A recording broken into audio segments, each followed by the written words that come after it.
Chers concitoyens, bonjour.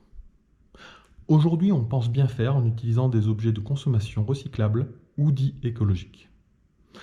Mais comme d'habitude, la publicité autour de ces objets manipule notre façon de penser. Par exemple, marre de passer la tondeuse pour une pelouse qui ne pousse pas comme vous le voudrez et qui n'est pas verte toute l'année?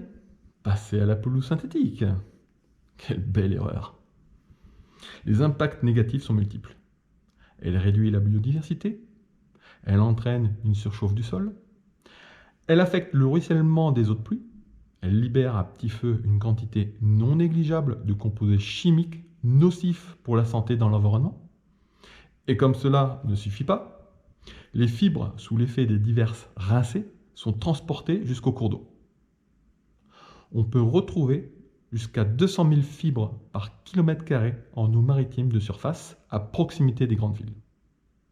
Prenons d'autres exemples, comme les pailles en papier et les gobelets en carton, qui sont recyclés, recyclables, réutilisables et écologiques. Comme tout ce qui se dit ou se fait aujourd'hui, pour des raisons commerciales, on utilise un de ces mots magiques. Malheureusement, le secteur du marketing n'a pas de démarche scientifique réelle quant à ce qu'ils vendent. Utilisés comme alternative aux dérivés de plastique, les objets en papier comme les pailles, pour boire des boissons, contiendraient autant, voire plus de polluants que leurs homologues en plastique. Au niveau santé, une simple boisson servie dans un gobelet jetable peut contenir jusqu'à 1500 microparticules de plastique, principalement de taille inférieure à 50 micromètres. Il en va de même pour les objets en carton comme les gobelets. Voici quelques comparatifs. En termes de production de CO2, c'est le gobelet compostable qui en produit le plus, suivi très près du carton. En termes de consommation d'eau pour sa fabrication, c'est encore le gobelet compostable qui en utilise le plus. En termes de consommation d'énergie, à peu de choses près, ils sont tous au même niveau. À ce stade, le carton et le papier ne valent pas mieux que le plastique. Maintenant, je voudrais accentuer sur ce sujet le fait de parler de recyclage et de décyclage.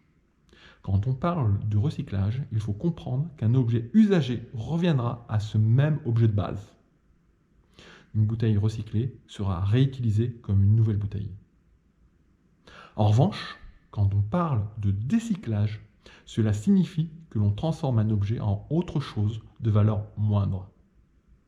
Il est nécessaire de savoir qu'un produit polluant qui est décyclé continue à être polluant car il continue à libérer des microparticules. De plus, il est estimé que dans le monde, on recycle que 9% des objets plastiques. En d'autres termes, sur 1000 bouteilles plastiques, seulement 90 sont décyclées et une recyclée. À quand le retour des consignes pour effectuer un vrai recyclage ?